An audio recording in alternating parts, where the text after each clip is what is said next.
बनी इसराइल का एक कसाब अपने पड़ोसी की कनीज पर आशिक हो गया।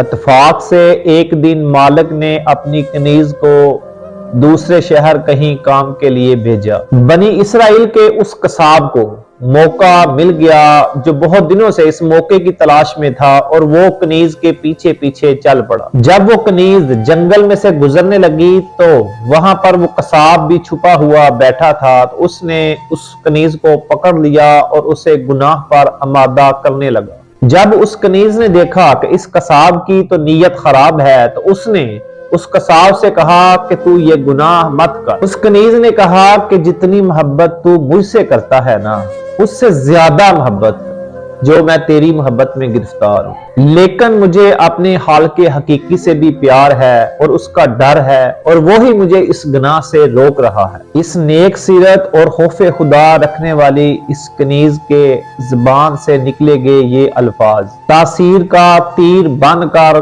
कसाब के दिल में पेवस्त हो गए। उसने कहा कि जब तू अल्लाह अज़्ज़ व जल से इतना डर रही है तो मैं भी तो उसका बंदा हूं, तो फिर मैं क्यों ना अपने अल्लाह से इतना डरूं। और कसाब उस कनीज से कहने लगा कि जा तू चली जा।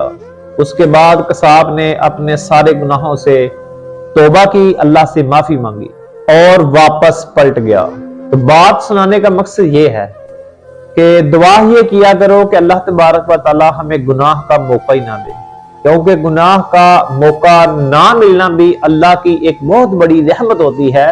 हो सकता है हमें गुनाह का मौका मिले और हम खुद को उस गुनाह से रोक ना सके। नफ्स के साथ सबसे बड़ा जिहाद पता क्या है कि एक खूबसूरत दशीजा जो बहुत मालो जर की मालिक हो और कोई ओहदे पर हो, इनके कोई मलका कोई बादशाह की कोई बेटी हो, तो वो आपको बुलाए अपनी तरफ, गुनाह की तरफ बुलाए, और आसपास कोई देखने वाला भी ना हो, और आपको इस बात का यकीन भी हो कि अगर मैं गुनाह कर लूंगा तो कोई देखेगा भी नहीं, और आपको उसका डर भी हो, और वो खूबसूरत भी इतनी हो, और मालो जर की वो जो मलका हो, तो फिर अगर आप उसको ये कह देंगे ना कि मैं तुम्हारे साथ ये बदकारी नहीं करूंगा, क्योंकि अगर कोई भी नहीं ना देख रहा तो अल्लाह तो देख रहा है ना, मुझे अपने अल्लाह से डर है, तो यकीन करें फिर उस बंदे के लिए रहमत के दरवाजे खोल दिए जाते हैं। अल्लाह तबारक व तआला से दुआ करते हैं कि अल्लाह तबारक व तआला हमें हर किस्म के गुनाहों से दूर रखे और हमें गुनाह का